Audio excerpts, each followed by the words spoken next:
She was told she'd never walk again, then won Olympic gold. Imagine being born into poverty, body ravaged by disease, your legs paralyzed, and then being told by doctors that you'd never walk again.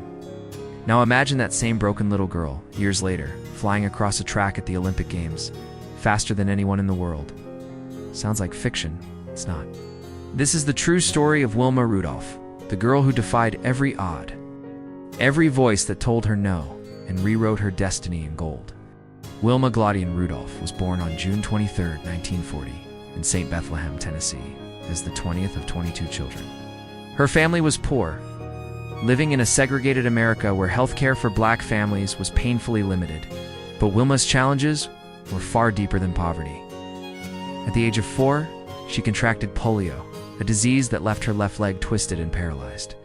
Doctors told her parents she might never walk again. Her mother, Blanche, refused to accept that. She made a decision that would change everything. Every week, Wilma and her mother made a 100-mile round trip to a hospital that would treat black patients. At home, her mother and siblings massaged her leg 4 times a day, every single day, for years. It wasn't just medicine, it was belief, faith, and sacrifice. Years passed. One day, at the age of 9, Wilma shocked everyone when she removed her leg brace and tried to walk on her own during church. The congregation gasped. She wobbled, she fell, but she got up again. That moment was indeed just the first step in her walk. It was the first step in her journey to greatness. By the time she was 12, she was walking normally, running, and even joining the school basketball team, only girl on the team. She was still recovering, still limping at times, but that didn't matter. She was unstoppable. One day during a high school basketball game, Ed Temple, coach of the Tennessee State University Tiger Bells, the women's track team, spotted Wilma. He wasn't looking for an Olympic champion that day, but what he saw was raw speed, fierce determination, and the soul of a warrior. He invited her to train with him. From that point on, Wilma trained tirelessly. She woke up at dawn, practiced before and after school, and ran until her body ached. She had one dream in mind: the Olympics. At just 16 years old, Wilma qualified for the 1956 Olympic Games in Melbourne, Australia. She came home with a bronze medal in the relay.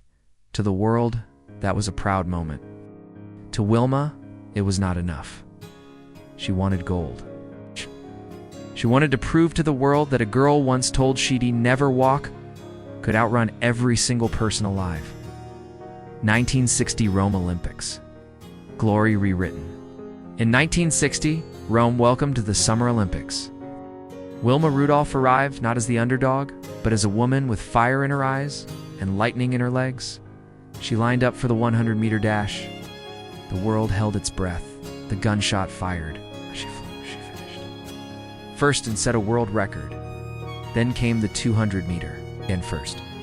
Finally, she joined her team for the 4x100-meter relay. The pressure was intense. Wilma fumbled the baton, but recovered with the grace of a gazelle and still outran every opponent, securing her 3rd gold medal. She became the first American woman in history to win 3 gold medals in a single Olympic Games. The stadium erupted. The world watched. And the little girl who had once been told she'd never walk again, she had become the fastest woman on earth. Wilma's story didn't end on the track. In a segregated America, her fame became a platform. She refused to attend her own victory parade in Clarksville unless it was integrated black and white together. The city agreed. Wilma became a symbol of hope, not just for athletes, not just for women, but for anyone who had ever been told they couldn't. She went on to work as a teacher, a coach, and an advocate for children's rights and education. In 1994, Wilma Rudolph passed away from brain cancer at the age of 54. Her death shocked the world, but her legacy didn't fade. Because Wilma taught us something profound, that it's not the body that defines the limit, it's the mind.